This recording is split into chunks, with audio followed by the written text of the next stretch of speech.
Daniel 1. In the 3rd year of the reign of Jehoiakim king of Judah, Nebuchadnezzar king of Babylon came to Jerusalem and besieged it.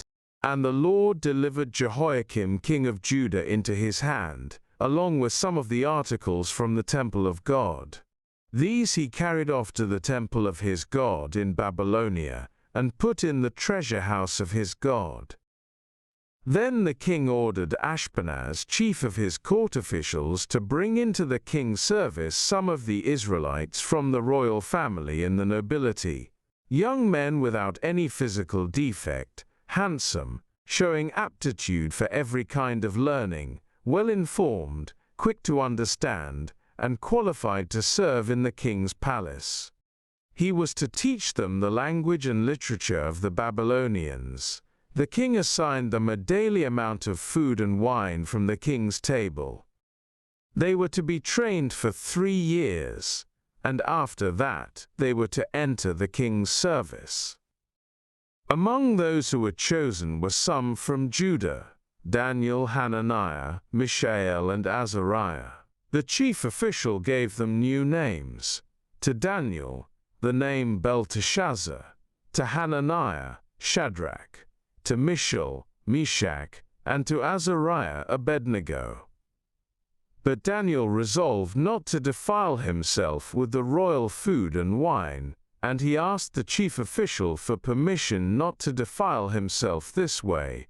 Now God had caused the official to show favor and compassion to Daniel, but the official told Daniel, "I am afraid of my lord the king, who has assigned your food and drink.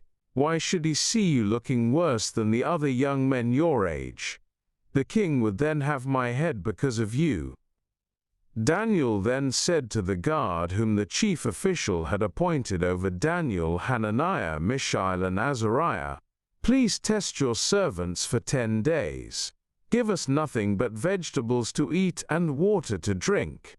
Then compare our appearance with that of the young men who eat the royal food, and treat your servants in accordance with what you see." So he agreed to this and tested them for 10 days. At the end of the 10 days they looked healthier and better nourished than any of the young men who ate the royal food. So the guard took away their choice food and the wine they were to drink, and gave them vegetables instead. To these 4 young men God gave knowledge and understanding of all kinds of literature and learning, and Daniel could understand visions and dreams of all kinds.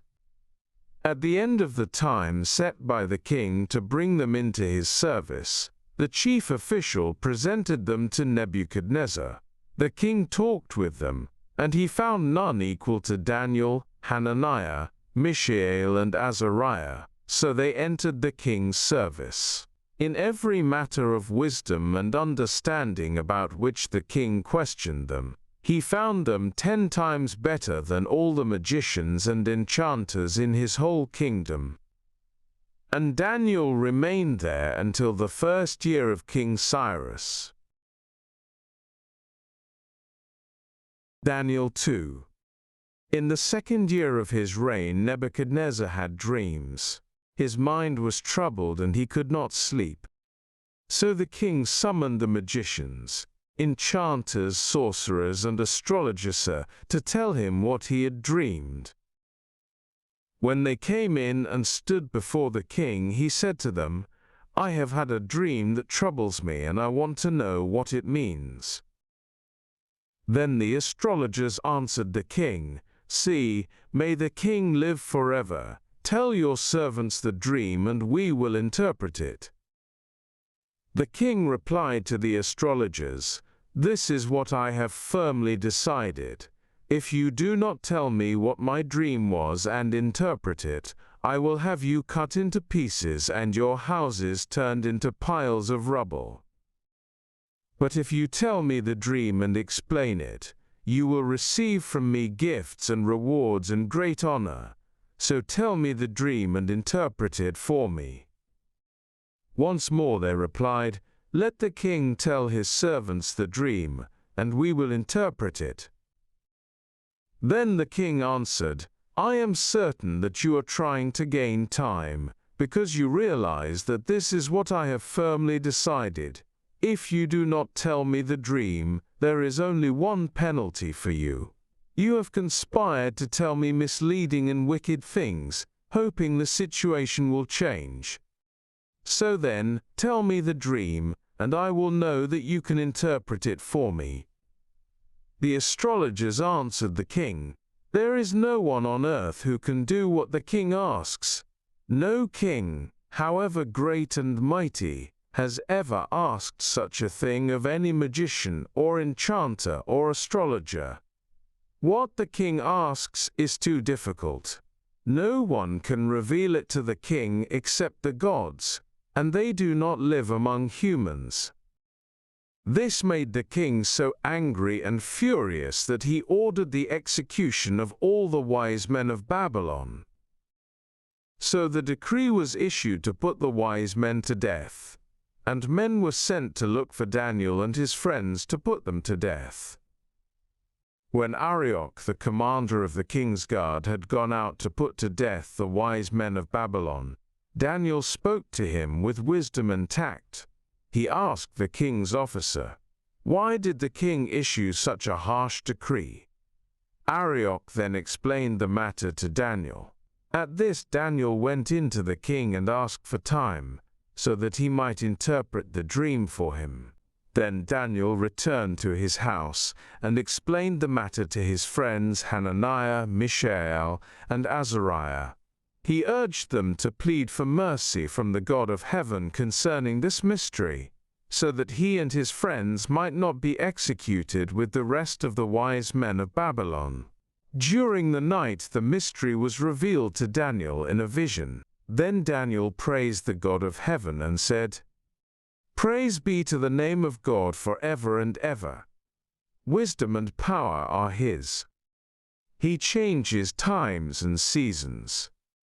He deposes kings and raises up others. He gives wisdom to the wise and knowledge to the discerning. He reveals deep and hidden things. He knows what lies in darkness, and light dwells with him.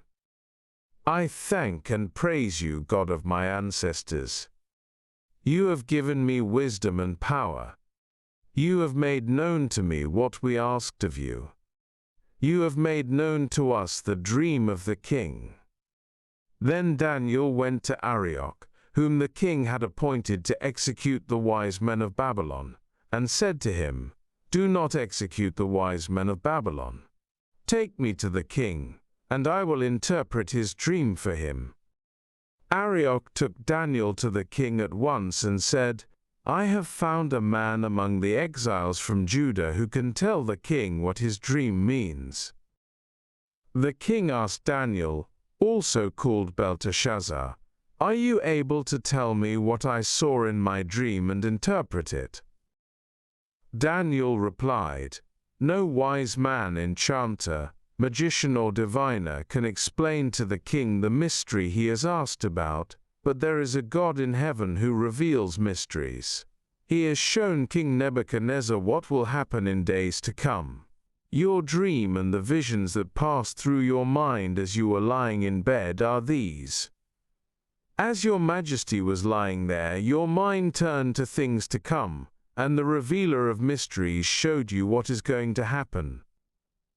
As for me, this mystery has been revealed to me, not because I have greater wisdom than anyone else alive, but so that your majesty may know the interpretation, and that you may understand what went through your mind.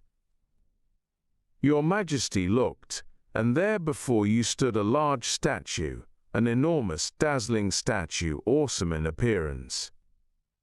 The head of the statue was made of pure gold, its chest and arms of silver, its belly and thighs of bronze, its legs of iron, its feet partly of iron and partly of baked clay. While you were watching, a rock was cut out, but not by human hands. It struck the statue on its feet of iron and clay, and smashed them. Then the iron, The clay, the bronze, the silver, and the gold were all broken to pieces and became like chaff on a threshing floor in the summer. The wind swept them away without leaving a trace, but the rock that struck the statue became a huge mountain and filled the whole earth. This was the dream, and now we will interpret it to the king. Your Majesty, you are the King of Kings. The God of heaven has given you dominion and power and might and glory. In your hands he has placed all mankind and the beasts of the field and the birds in the sky. Wherever they live, he has made you ruler over them all. You are that head of gold. After you, another kingdom will arise, inferior to yours. Next, a third kingdom, one of bronze, will rule over the whole earth. Finally, there will be a fourth kingdom, strong as iron, for iron breaks and smashes everything. And as iron breaks things to pieces, so it will crush and break all the others. Just as you saw that the feet and toes were partly of baked clay and partly of iron, so this will be a divided kingdom, yet it will have some of the strength of iron in it, even as you saw iron mixed with clay. As the toes were partly iron and partly clay, so this kingdom will be partly strong and partly brittle. And just as you saw the iron mixed with baked clay, so the people will be a mixture and will not remain united, any more than iron mixes with clay. In the time of those kings, the God of heaven will set up a kingdom that will never be destroyed, nor will it be left to another people. It will crush all those kingdoms and bring them to an end, but it will itself endure forever. This is the meaning of the vision of the rock cut out of a mountain, but not by human hands.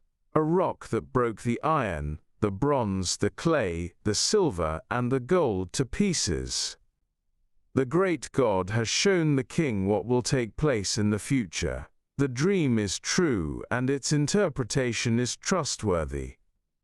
Then King Nebuchadnezzar fell prostrate before Daniel and paid him honor, and ordered that an offering and incense be presented to him. The king said to Daniel, "Surely your God is the God of gods and the Lord of kings and a revealer of mysteries, for you are able to reveal this mystery." Then the king placed Daniel in a high position and lavished many gifts on him. He made him ruler over the entire province of Babylon, and placed him in charge of all its wise men. Moreover, at Daniel's request, the king appointed Shadrach, Meshach, and Abednego administrators over the province of Babylon, while Daniel himself remained at the royal court. Daniel 3. King Nebuchadnezzar made an image of gold 60 cubits high and 6 cubits wide, and set it up on the plain of Dura in the province of Babylon.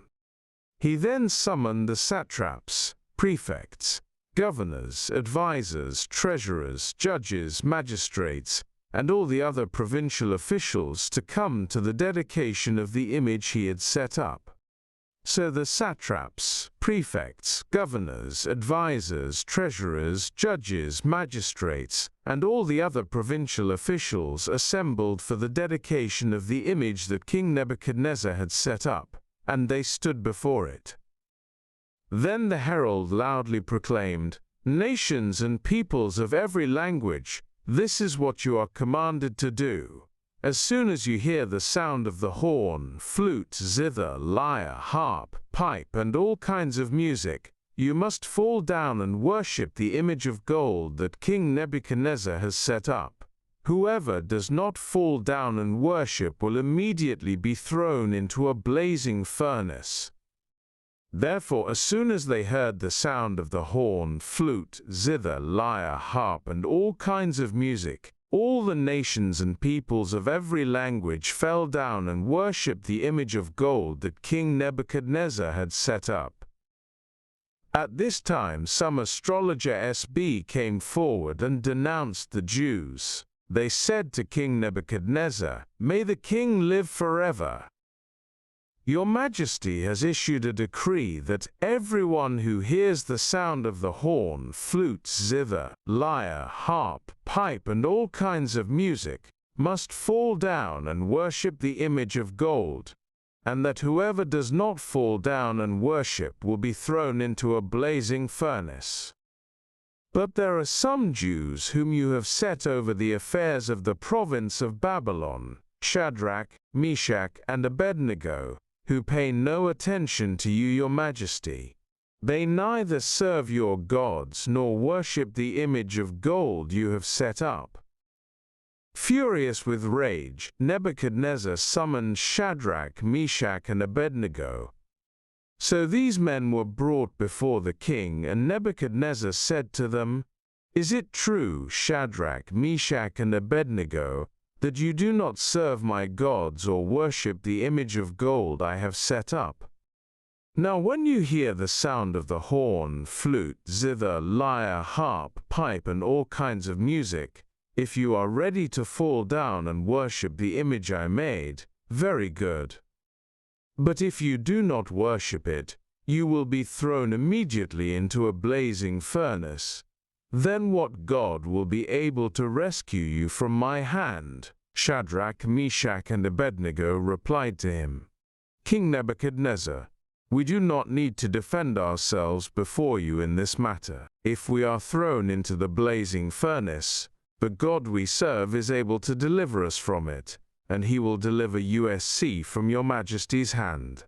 But even if he does not, we want you to know, your Majesty, that we will not serve your gods or worship the image of gold you have set up." Then Nebuchadnezzar was furious with Shadrach, Meshach, and Abednego, and his attitude toward them changed. He ordered the furnace heated 7 times hotter than usual, and commanded some of the strongest soldiers in his army to tie up Shadrach, Meshach, and Abednego, and throw them into the blazing furnace. So these men, wearing their robes, trousers, turbans, and other clothes, were bound and thrown into the blazing furnace. The king's command was so urgent and the furnace so hot that the flames of the fire killed the soldiers who took up Shadrach, Meshach, and Abednego. And these 3 men, firmly tied, fell into the blazing furnace. Then King Nebuchadnezzar leaped to his feet in amazement and asked his advisers, "Weren't there 3 men that we tied up and threw into the fire?" They replied, "Certainly, your Majesty." He said, "Look, I see 4 men walking around in the fire, unbound and unharmed, and the 4th looks like a son of the gods." Nebuchadnezzar then approached the opening of the blazing furnace and shouted, "Shadrach, Meshach, and Abednego, servants of the Most High God, come out, come here." So Shadrach, Meshach, and Abednego came out of the fire, and the satraps, prefects, governors, and royal advisers crowded around them. They saw that the fire had not harmed their bodies, nor was a hair of their heads singed. Their robes were not scorched, and there was no smell of fire on them. Then Nebuchadnezzar said, "Praise be to the God of Shadrach, Meshach, and Abednego, who has sent his angel and rescued his servants." They trusted in him and defied the king's command, and were willing to give up their lives rather than serve or worship any god except their own God.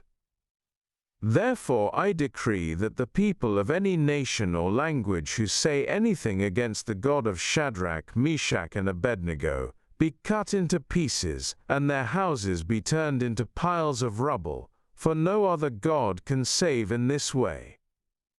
Then the king promoted Shadrach, Meshach, and Abednego in the province of Babylon. Daniel 4. King Nebuchadnezzar, to the nations and peoples of every language who live in all the earth, may you prosper greatly. It is my pleasure to tell you about the miraculous signs and wonders that the Most High God has performed for me. How great are His signs! How mighty His wonders! His kingdom is an eternal kingdom. His dominion endures from generation to generation. I, Nebuchadnezzar, was at home in my palace, contented and prosperous. I had a dream that made me afraid. As I was lying in bed, the images and visions that passed through my mind terrified me. So I commanded that all the wise men of Babylon be brought before me to interpret the dream for me. When the magicians, enchanters, astrologers, and diviners came, I told them the dream, but they could not interpret it for me. Finally, Daniel came into my presence, and I told him the dream. He is called Belteshazzar, after the name of my God, and the spirit of the holy gods is in him. I said, Belteshazzar, chief of the magicians, I know that the spirit of the holy gods is in you, and no mystery is too difficult for you. Here is my dream. Interpret it for me. These are the visions I saw while lying in bed. I looked, and there before me stood a tree in the middle of the land. Its height was enormous. The tree grew large and strong, and its top touched the sky. It was visible to the ends of the earth. Its leaves were beautiful, its fruit abundant, and on it was food for all. Under it the wild animals found shelter, and the birds lived in its branches. From it every creature was fed. In the visions I saw while lying in bed I looked, and there before me was a Holy One, a messenger, he coming down from heaven. He called in a loud voice, "Cut down the tree and trim off its branches, strip off its leaves and scatter its fruit.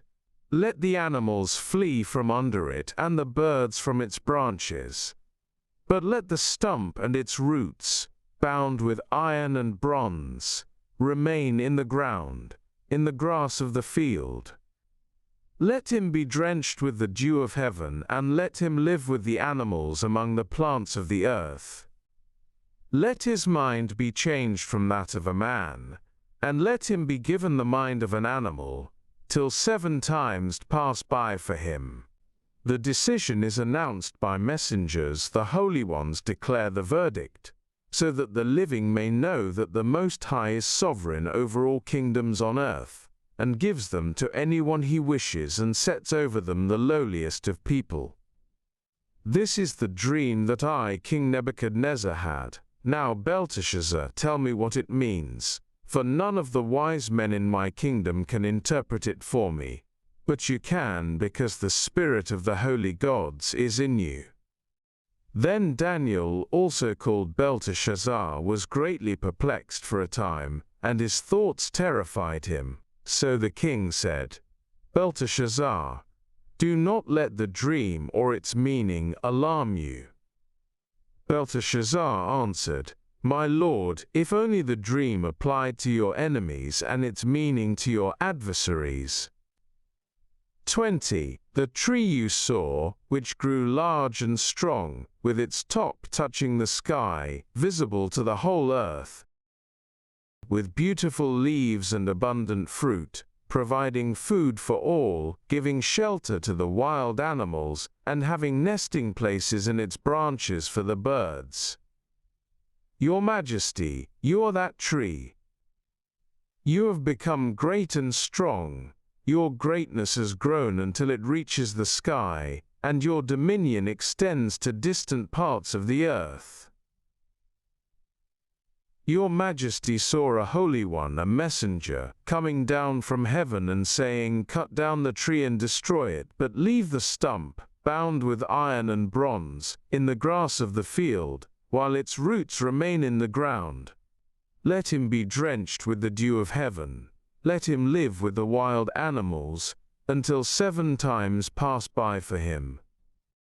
This is the interpretation, Your Majesty, and this is the decree the Most High has issued against my lord the king. You will be driven away from people and will live with the wild animals. You will eat grass like the ox and be drenched with the dew of heaven. 7 times will pass by for you, until you acknowledge that the Most High is sovereign over all kingdoms on earth, and gives them to anyone he wishes. The command to leave the stump of the tree with its roots means that your kingdom will be restored to you when you acknowledge that heaven rules. Therefore, Your Majesty, be pleased to accept my advice. Renounce your sins by doing what is right, and your wickedness by being kind to the oppressed. It may be that then your prosperity will continue. All this happened to King Nebuchadnezzar. 12 months later, as the king was walking on the roof of the royal palace of Babylon, he said, "Is not this the great Babylon I have built as the royal residence, by my mighty power and for the glory of my majesty?" Even as the words were on his lips, a voice came from heaven. "This is what is decreed for you, King Nebuchadnezzar. Your royal authority has been taken from you. You will be driven away from people and will live with the wild animals. You will eat grass like the ox. 7 times will pass by for you, until you acknowledge that the Most High is sovereign over all kingdoms on earth and gives them to anyone he wishes." Immediately what had been said about Nebuchadnezzar was fulfilled. He was driven away from people and ate grass like the ox. His body was drenched with the dew of heaven until his hair grew like the feathers of an eagle and his nails like the claws of a bird. At the end of that time I, Nebuchadnezzar, raised my eyes toward heaven, and my sanity was restored. Then I praised the Most High. I honored and glorified him who lives forever. His dominion is an eternal dominion. His kingdom endures from generation to generation. All the peoples of the earth are regarded as nothing. He does as he pleases with the powers of heaven and the peoples of the earth. No one can hold back his hand or say to him, "What have you done?" At the same time that my sanity was restored, my honor and splendor were returned to me for the glory of my kingdom. My advisors and nobles sought me out, and I was restored to my throne and became even greater than before. Now I, Nebuchadnezzar, praise and exalt and glorify the King of heaven, because everything he does is right, and all his ways are just. And those who walk in pride he is able to humble. Daniel 5. King Belshazzar gave a great banquet for 1,000 of his nobles and drank wine with them. While Belshazzar was drinking his wine, he gave orders to bring in the gold and silver goblets that Nebuchadnezzar his father had taken from the temple in Jerusalem, so that the king and his nobles, his wives and his concubines might drink from them. So they brought in the gold goblets that had been taken from the temple of God in Jerusalem, and the king and his nobles, his wives and his concubines drank from them. As they drank the wine, they praised the gods of gold and silver, of bronze, iron, wood and stone. Suddenly the fingers of a human hand appeared and wrote on the plaster of the wall, near the lampstand in the royal palace. The king watched the hand as it wrote. His face turned pale, and he was so frightened that his legs became weak and his knees were knocking. The king summoned the enchanters, astrologers and diviners. Then he said to these wise men of Babylon, "Whoever reads this writing and tells me what it means will be clothed in purple and have a gold chain placed around his neck, and he will be made the 3rd highest ruler in the kingdom." Then all the king's wise men came in, but they could not read the writing or tell the king what it meant. So King Belshazzar became even more terrified, and his face grew more pale. His nobles were baffled. The queen, hearing the voices of the king and his nobles, came into the banquet hall. "May the king live forever," she said. "Don't be alarmed, don't look so pale. There is a man in your kingdom who has the spirit of the holy gods in him. In the time of your father he was found to have insight and intelligence and wisdom like that of the gods. Your father, King Nebuchadnezzar, appointed him chief of the magicians, enchanters, astrologers, and diviners. He did this because Daniel, whom the king called Belteshazzar, was found to have a keen mind and knowledge and understanding, and also the ability to interpret dreams, explain riddles, and solve difficult problems. Call for Daniel, and he will tell you what the writing means." So Daniel was brought before the king, and the king said to him, "Are you Daniel, one of the exiles my father the king brought from Judah? I have heard that the spirit of the gods is in you, and that you have insight, intelligence, and outstanding wisdom. The wise men and enchanters were brought before me to read this writing and tell me what it means, but they could not explain it. Now I have heard that you are able to give interpretations and to solve difficult problems.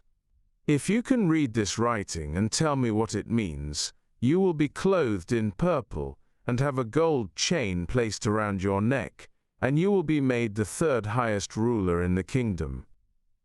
Then Daniel answered the king, "You may keep your gifts for yourself and give your rewards to someone else. Nevertheless, I will read the writing for the king and tell him what it means.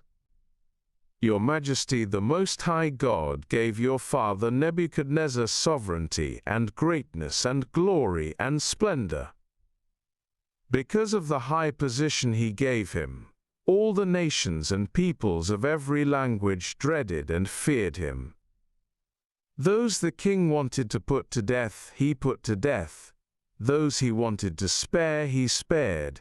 Those he wanted to promote, he promoted. And those he wanted to humble, he humbled. But when his heart became arrogant and hardened with pride, he was deposed from his royal throne and stripped of his glory. He was driven away from people and given the mind of an animal. He lived with the wild donkeys and ate grass like the ox, and his body was drenched with the dew of heaven, until he acknowledged that the Most High God is sovereign over all kingdoms on earth, and sets over them anyone he wishes. But you, Belshazzar his son, have not humbled yourself, though you knew all this. Instead, you have set yourself up against the Lord of heaven. You had the goblets from his temple brought to you, and you and your nobles, your wives and your concubines drank wine from them. You praised the gods of silver and gold, of bronze, iron, wood and stone, which cannot see or hear or understand. But you did not honor the God who holds in his hand your life and all your ways. Therefore he sent the hand that wrote the inscription. This is the inscription that was written: Mene, mene, tekel, parsen.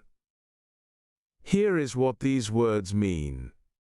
Mene, God has numbered the days of your reign and brought it to an end. Tekelf, you have been weighed on the scales and found wanting. Perezk, your kingdom is divided and given to the Medes and Persians. Then at Belshazzar's command, Daniel was clothed in purple, a gold chain was placed around his neck, and he was proclaimed the third highest ruler in the kingdom. That very night Belshazzar, king of the Babylonians, was slain, and Darius the Mede took over the kingdom, at the age of 62. Daniel 6. It pleased Darius to appoint 120 satraps to rule throughout the kingdom, with 3 administrators over them, one of whom was Daniel. The satraps were made accountable to them, so that the king might not suffer loss. Now Daniel so distinguished himself among the administrators and the satraps by his exceptional qualities, that the king planned to set him over the whole kingdom. At this, the administrators and the satraps tried to find grounds for charges against Daniel in his conduct of government affairs, but they were unable to do so. They could find no corruption in him, because he was trustworthy, and neither corrupt nor negligent. Finally, these men said, "We will never find any basis for charges against this man Daniel, unless it has something to do with the law of his God." So these administrators and satraps went as a group to the king and said, "May King Darius live forever." The royal administrators, prefects, satraps, advisors and governors have all agreed that the king should issue an edict and enforce the decree that anyone who prays to any god or human being during the next 30 days, except to you, your majesty, shall be thrown into the lion's den. Now, your majesty, issue the decree and put it in writing so that it cannot be altered, in accordance with the law of the Medes and Persians, which cannot be repealed. So King Darius put the decree in writing. Now when Daniel learned that the decree had been published, he went home to his upstairs room where the windows opened toward Jerusalem. 3 times a day he got down on his knees and prayed, giving thanks to his God, just as he had done before. Then these men went as a group and found Daniel praying and asking God for help. So they went to the king and spoke to him about his royal decree. "Did you not publish a decree that during the next 30 days anyone who prays to any god or human being except to you, your majesty, would be thrown into the lion's den?" The king answered, "The decree stands, in accordance with the law of the Medes and Persians, which cannot be repealed." Then they said to the king, "Daniel, who is one of the exiles from Judah, pays no attention to you, your majesty, or to the decree you put in writing. He still prays 3 times a day." When the king heard this, he was greatly distressed. He was determined to rescue Daniel, and made every effort until sundown to save him.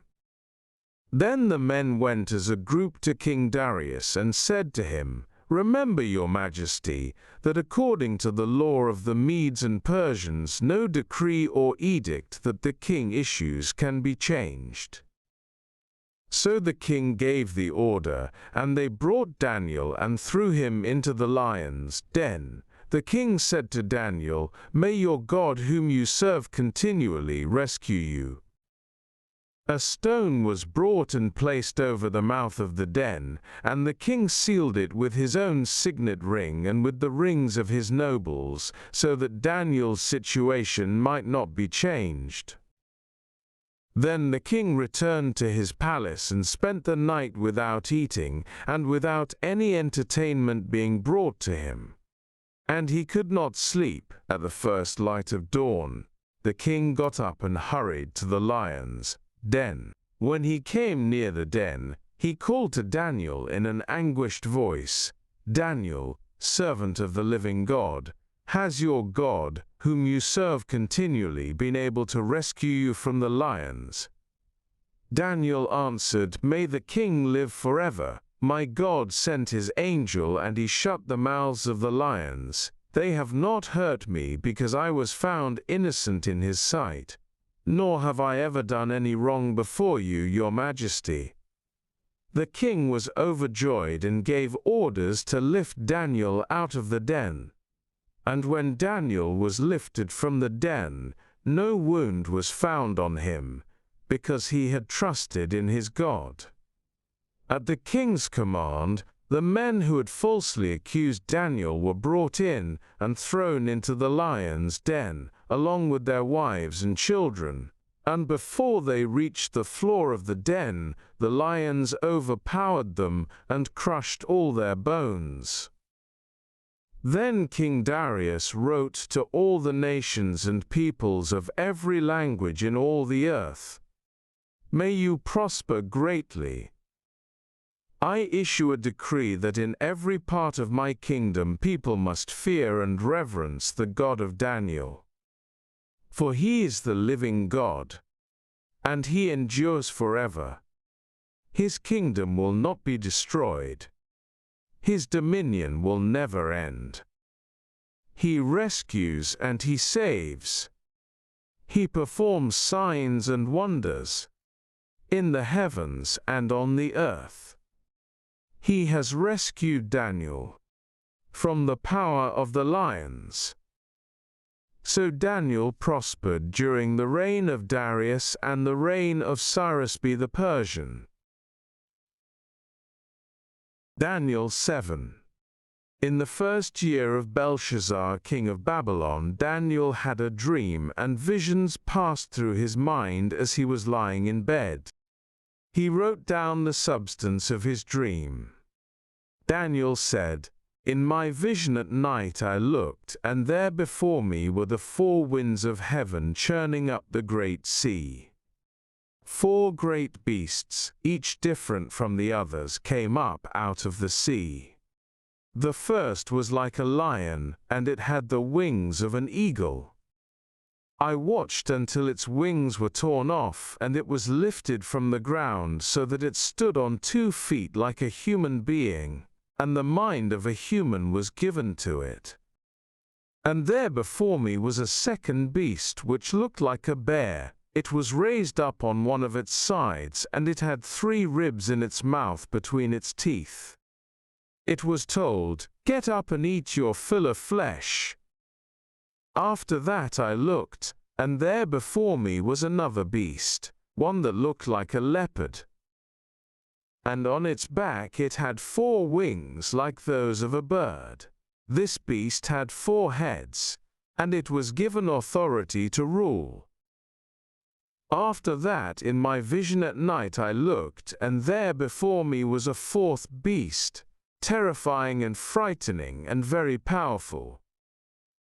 It had large iron teeth. It crushed and devoured its victims and trampled underfoot whatever was left. It was different from all the former beasts, and it had 10 horns. While I was thinking about the horns, there before me was another horn, a little one, which came up among them, and 3 of the first horns were uprooted before it. This horn had eyes like the eyes of a human being and a mouth that spoke boastfully. As I looked, thrones were set in place, and the Ancient of Days took his seat. His clothing was as white as snow. The hair of his head was white like wool. His throne was flaming with fire, and its wheels were all ablaze. A river of fire was flowing, coming out from before him. Thousands upon thousands attended him. 10,000 times 10,000 stood before him. The court was seated, and the books were opened. Then I continued to watch because of the boastful words the horn was speaking. I kept looking until the beast was slain and its body destroyed and thrown into the blazing fire. The other beasts had been stripped of their authority, but were allowed to live for a period of time. In my vision at night I looked, and there before me was one like a son of man, a-coming with the clouds of heaven. He approached the Ancient of Days and was led into his presence. He was given authority, glory, and sovereign power. All nations and peoples of every language worshipped him. His dominion is an everlasting dominion that will not pass away, and his kingdom is one that will never be destroyed. The interpretation of the dream. I, Daniel, was troubled in spirit, and the visions that passed through my mind disturbed me. I approached one of those standing there, and asked him the meaning of all this. So he told me and gave me the interpretation of these things. The 4 great beasts are 4 kings that will rise from the earth. But the holy people of the Most High will receive the kingdom and will possess it forever. Yes, forever and ever. Then I wanted to know the meaning of the 4th beast, which was different from all the others, and most terrifying, with its iron teeth and bronze claws, the beast that crushed and devoured its victims and trampled underfoot whatever was left. I also wanted to know about the 10 horns on its head, and about the other horn that came up, before which 3 of them fell, the horn that looked more imposing than the others, and that had eyes and a mouth that spoke boastfully. As I watched, this horn was waging war against the holy people and defeating them, until the Ancient of Days came and pronounced judgment in favor of the holy people of the Most High, and the time came when they possessed the kingdom. He gave me this explanation. The 4th beast is a 4th kingdom that will appear on earth. It will be different from all the other kingdoms, and will devour the whole earth, trampling it down and crushing it. The 10 horns are 10 kings who will come from this kingdom. After them, another king will arise, different from the earlier ones. He will subdue 3 kings. He will speak against the Most High, and oppress his holy people, and try to change the set times and the laws. The holy people will be delivered into his hands for a time, times, and half a time. But the court will sit, and his power will be taken away and completely destroyed forever. Then the sovereignty, power, and greatness of all the kingdoms under heaven will be handed over to the holy people of the Most High. His kingdom will be an everlasting kingdom, and all rulers will worship and obey him. This is the end of the matter. I, Daniel, was deeply troubled by my thoughts, and my face turned pale, but I kept the matter to myself. Daniel 8. In the 3rd year of King Belshazzar's reign, I, Daniel, had a vision, after the one that had already appeared to me. In my vision I saw myself in the citadel of Susa, in the province of Elam. In the vision I was beside the Ulai Canal. I looked up, and there before me was a ram with 2 horns, standing beside the canal, and the horns were long. One of the horns was longer than the other but grew up later. I watched the ram as it charged toward the west and the north and the south. No animal could stand against it, and none could rescue from its power. It did as it pleased and became great. As I was thinking about this, suddenly a goat with a prominent horn between its eyes came from the west, crossing the whole earth without touching the ground. It came toward the 2-horned ram I had seen standing beside the canal, and charged at it in great rage. I saw it attack the ram furiously, striking the ram and shattering its 2 horns. The ram was powerless to stand against it. The goat knocked it to the ground and trampled on it, and none could rescue the ram from its power. The goat became very great, but at the height of its power the large horn was broken off, and in its place 4 prominent horns grew up toward the 4 winds of heaven. Out of one of them came another horn, which started small but grew in power to the south and to the east, and toward the beautiful land. It grew until it reached the host of the heavens, and it threw some of the starry host down to the earth and trampled on them. It set itself up to be as great as the commander of the army of the Lord. It took away the daily sacrifice from the Lord, and his sanctuary was thrown down. Because of rebellion, the Lord's people and the daily sacrifice were given over to it. It prospered in everything it did, and truth was thrown to the ground. Then I heard a holy one speaking, and another holy one said to him, "How long will it take for the vision to be fulfilled? The vision concerning the daily sacrifice, the rebellion that causes desolation, the surrender of the sanctuary and the trampling underfoot of the Lord's people." He said to me, "It will take 200-300 evenings and mornings, then the sanctuary will be reconsecrated." While I, Daniel, was watching the vision and trying to understand it, there before me stood one who looked like a man, and I heard a man's voice from the Ulai calling, "Gabriel, tell this man the meaning of the vision."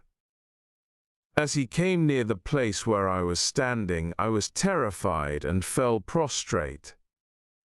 "Son of man," he said to me, "understand that the vision concerns the time of the end."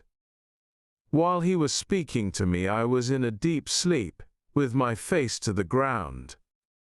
Then he touched me and raised me to my feet. He said, "I am going to tell you what will happen later in the time of wrath, because the vision concerns the appointed time of the end.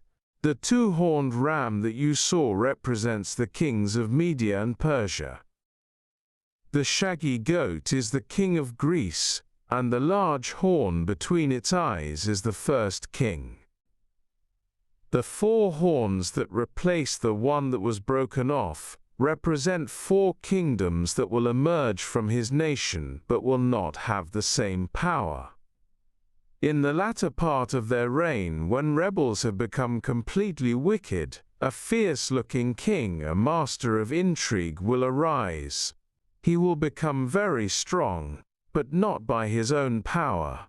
He will cause astounding devastation and will succeed in whatever he does. He will destroy those who are mighty, the holy people. He will cause deceit to prosper, and he will consider himself superior. When they feel secure, he will destroy many, and take his stand against the Prince of Princes. Yet he will be destroyed, but not by human power. The vision of the evenings and mornings that has been given you is true, but seal up the vision, for it concerns the distant future." I, Daniel, was worn out. I lay exhausted for several days. Then I got up and went about the king's business. I was appalled by the vision. It was beyond understanding. Daniel 9. In the first year of Darius, son of Xerxes, a Mede by descent, who was made ruler over the Babylonian kingdom, in the first year of his reign, I, Daniel, understood from the scriptures, according to the word of the Lord given to Jeremiah the prophet, that the desolation of Jerusalem would last 70 years. So I turned to the Lord God, and pleaded with him in prayer and petition, in fasting, and in sackcloth and ashes. I prayed to the Lord my God, and confessed, "Lord, the great and awesome God, who keeps his covenant of love with those who love him and keep his commandments, we have sinned and done wrong. We have been wicked and have rebelled. We have turned away from your commands and laws. We have not listened to your servants the prophets, who spoke in your name to our kings, our princes, and our ancestors, and to all the people of the land. Lord, you are righteous, but this day we are covered with shame, the people of Judah and the inhabitants of Jerusalem and all Israel, both near and far, in all the countries where you have scattered us because of our unfaithfulness to you. We and our kings, our princes and our ancestors are covered with shame, Lord, because we have sinned against you. The Lord our God is merciful and forgiving, even though we have rebelled against him. We have not obeyed the Lord our God, or kept the laws he gave us through his servants the prophets. All Israel has transgressed your law and turned away, refusing to obey you. Therefore the curses and sworn judgments written in the law of Moses the servant of God have been poured out on us, because we have sinned against you. You have fulfilled the words spoken against us and against our rulers, by bringing on us great disaster. Under the whole heaven nothing has ever been done like what has been done to Jerusalem. Just as it is written in the law of Moses, all this disaster has come on us, yet we have not sought the favor of the Lord our God by turning from our sins and giving attention to your truth. The Lord did not hesitate to bring the disaster on us, for the Lord our God is righteous in everything he does, yet we have not obeyed him. Now, Lord our God, who brought your people out of Egypt with a mighty hand, and who made for yourself a name that endures to this day, we have sinned, we have done wrong. Lord, in keeping with all your righteous acts, turn away your anger and your wrath from Jerusalem, your city, your holy hill. Our sins and the iniquities of our ancestors have made Jerusalem and your people an object of scorn to all those around us. Now, our God, hear the prayers and petitions of your servant. For your sake, Lord, look with favor on your desolate sanctuary. Give ear, our God, and hear. Open your eyes and see the desolation of the city that bears your name. We do not make requests of you because we are righteous, but because of your great mercy. Lord, listen. Lord, forgive. Lord, hear and act. For your sake, my God, do not delay, because your city and your people bear your name. While I was speaking and praying, confessing my sin and the sin of my people Israel, and making my request to the Lord my God for his holy hill, while I was still in prayer, Gabriel, the man I had seen in the earlier vision, came to me in swift flight about the time of the evening sacrifice. He instructed me and said to me, Daniel, I have now come to give you insight and understanding. As soon as you began to pray, a word went out, which I have come to tell you, for you are highly esteemed. Therefore consider the word and understand the vision. 77s are decreed for your people and your holy city to finish transgression, to put an end to sin, to atone for wickedness, to bring in everlasting righteousness, to seal up vision and prophecy, and to anoint the most holy place. Know and understand this. From the time the word goes out to restore and rebuild Jerusalem until the Anointed One, the ruler, comes, there will be 7 sevens and 62 sevens. It will be rebuilt with streets and a trench, but in times of trouble. After the 62 sevens, the Anointed One will be put to death and will have nothing. The people of the ruler who will come will destroy the city and the sanctuary. The end will come like a flood. War will continue until the end, and desolations have been decreed. He will confirm a covenant with many for 1 7.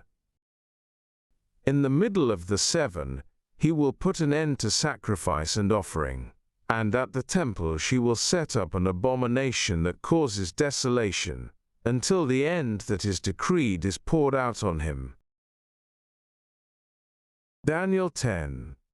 In the 3rd year of Cyrus king of Persia, a revelation was given to Daniel, who was called Belteshazzar. Its message was true, and it concerned a great war. The understanding of the message came to him in a vision. At that time I, Daniel, mourned for 3 weeks. I ate no choice food, no meat or wine touched my lips, and I used no lotions at all until the 3 weeks were over. On the 24th day of the 1st month, as I was standing on the bank of the great river, the Tigris, I looked up, and there before me was a man dressed in linen, with a belt of fine gold from Uphaz around his waist. His body was like topaz, his face like lightning, his eyes like flaming torches, his arms and legs like the gleam of burnished bronze, and his voice like the sound of a multitude. I, Daniel, was the only one who saw the vision. Those who were with me did not see it, but such terror overwhelmed them that they fled and hid themselves. So I was left alone, gazing at this great vision. I had no strength left. My face turned deathly pale, and I was helpless. Then I heard him speaking, and as I listened to him, I fell into a deep sleep, my face to the ground. A hand touched me and set me trembling on my hands and knees. He said, "Daniel, you who are highly esteemed, consider carefully the words I am about to speak to you, and stand up, for I have now been sent to you." And when he said this to me, I stood up trembling. Then he continued, "Do not be afraid, Daniel. Since the first day that you set your mind to gain understanding and to humble yourself before your God, your words were heard, and I have come in response to them. But the prince of the Persian kingdom resisted me 21 days. Then Michael, one of the chief princes, came to help me, because I was detained there with the king of Persia. Now I have come to explain to you what will happen to your people in the future, for the vision concerns a time yet to come." While he was saying this to me, I bowed with my face toward the ground and was speechless. Then one who looked like a man touched my lips, and I opened my mouth and began to speak. I said to the one standing before me, "I am overcome with anguish because of the vision, my lord, and I feel very weak. How can I, your servant, talk with you, my lord? My strength is gone, and I can hardly breathe." Again, the one who looked like a man touched me and gave me strength. "Do not be afraid, you who are highly esteemed," he said. "Peace, be strong now, be strong."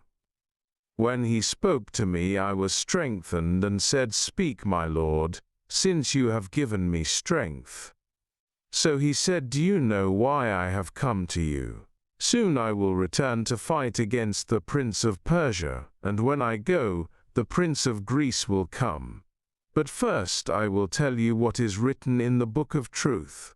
No one supports me against them except Michael, your prince." Daniel 11. And in the first year of Darius the Mede, I took my stand to support and protect him.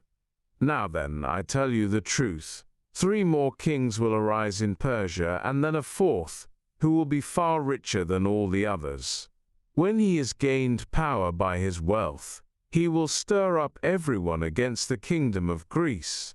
Then a mighty king will arise, who will rule with great power and do as he pleases. After he has arisen, his empire will be broken up and parceled out toward the 4 winds of heaven. It will not go to his descendants, nor will it have the power he exercised, because his empire will be uprooted and given to others. The king of the south will become strong, but one of his commanders will become even stronger than he and will rule his own kingdom with great power. After some years they will become allies. The daughter of the king of the south will go to the king of the north to make an alliance, but she will not retain her power, and he and his power will not last. In those days she will be betrayed, together with her royal escort and her father and the one who supported her. One from her family line will arise to take her place. He will attack the forces of the king of the north and enter his fortress. He will fight against them and be victorious. He will also seize their gods, their metal images, and their valuable articles of silver and gold, and carry them off to Egypt. For some years he will leave the king of the north alone. Then the king of the north will invade the realm of the king of the south, but will retreat to his own country. His sons will prepare for war and assemble a great army, which will sweep on like an irresistible flood and carry the battle as far as his fortress. Then the king of the south will march out in a rage and fight against the king of the north, who will raise a large army, but it will be defeated. When the army is carried off, the king of the south will be filled with pride and will slaughter many thousands, yet he will not remain triumphant. For the king of the north will muster another army, larger than the first, and after several years he will advance with a huge army fully equipped. In those times many will rise against the king of the south. Those who are violent among your own people will rebel in fulfillment of the vision, but without success. Then the king of the north will come and build up siege ramps, and will capture a fortified city. The forces of the south will be powerless to resist. Even their best troops will not have the strength to stand. The invader will do as he pleases. No one will be able to stand against him. He will establish himself in the beautiful land, and will have the power to destroy it. He will determine to come with the might of his entire kingdom, and will make an alliance with the king of the south. And he will give him a daughter in marriage in order to overthrow the kingdom, but his plans will not succeed or help him. Then he will turn his attention to the coastlands, and will take many of them, but a commander will put an end to his insolence, and will turn his insolence back on him. After this he will turn back toward the fortresses of his own country, but will stumble and fall, to be seen no more. His successor will send out a tax collector to maintain the royal splendor. In a few years, however, he will be destroyed, yet not in anger or in battle. He will be succeeded by a contemptible person who has not been given the honor of royalty. He will invade the kingdom when its people feel secure, and he will seize it through intrigue. Then an overwhelming army will be swept away before him. Both it and a prince of the covenant will be destroyed.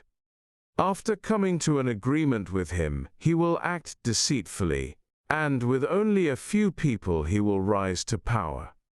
When the richest provinces feel secure, he will invade them, and will achieve what neither his fathers nor his forefathers did. He will distribute plunder, loot, and wealth among his followers. He will plot the overthrow of fortresses, but only for a time. With a large army he will stir up his strength and courage against the king of the south. The king of the south will wage war with a large and very powerful army, but he will not be able to stand because of the plots devised against him. Those who eat from the king's provisions will try to destroy him. His army will be swept away, and many will fall in battle. The two kings, with their hearts bent on evil, will sit at the same table and lie to each other, but to no avail, because an end will still come at the appointed time. The king of the north will return to his own country with great wealth, but his heart will be set against the Holy Covenant. He will take action against it and then return to his own country. At the appointed time he will invade the south again, but this time the outcome will be different from what it was before. Ships of the western coastlands will oppose him, and he will lose heart. Then he will turn back and vent his fury against the Holy Covenant. He will return and show favor to those who forsake the Holy Covenant. His armed forces will rise up to desecrate the temple fortress, and will abolish the daily sacrifice. Then they will set up the abomination that causes desolation. With flattery he will corrupt those who have violated the covenant, but the people who know their God will firmly resist him. Those who are wise will instruct many, though for a time they will fall by the sword or be burned or captured or plundered. When they fall they will receive a little help, and many who are not sincere will join them. Some of the wise will stumble, so that they may be refined, pure, purified and made spotless until the time of the end, for it will still come at the appointed time. The king will do as he pleases. He will exalt and magnify himself above every god, and will say unheard of things against the God of gods. He will be successful until the time of wrath is completed, for what has been determined must take place.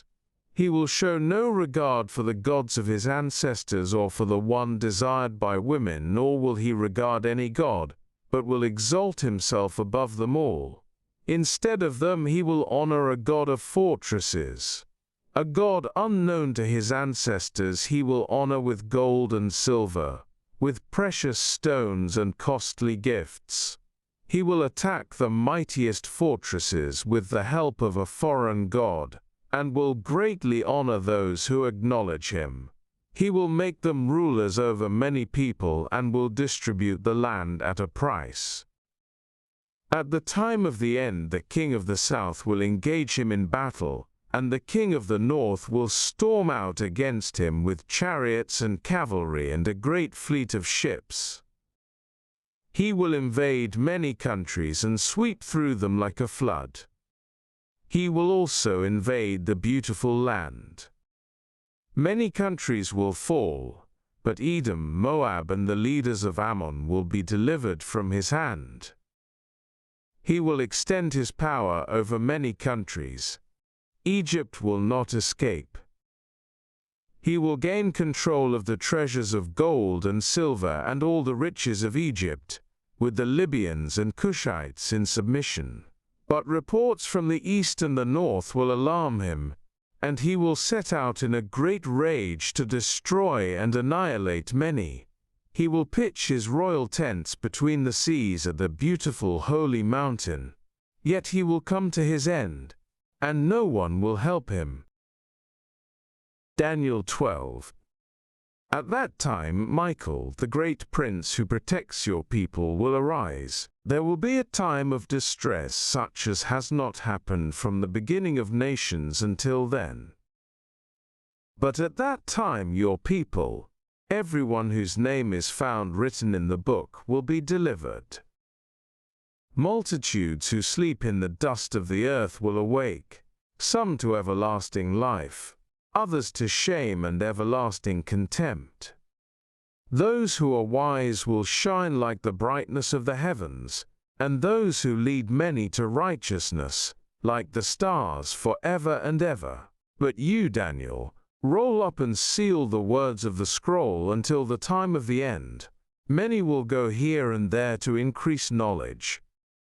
Then I, Daniel, looked, and there before me stood two others, one on this bank of the river, and one on the opposite bank.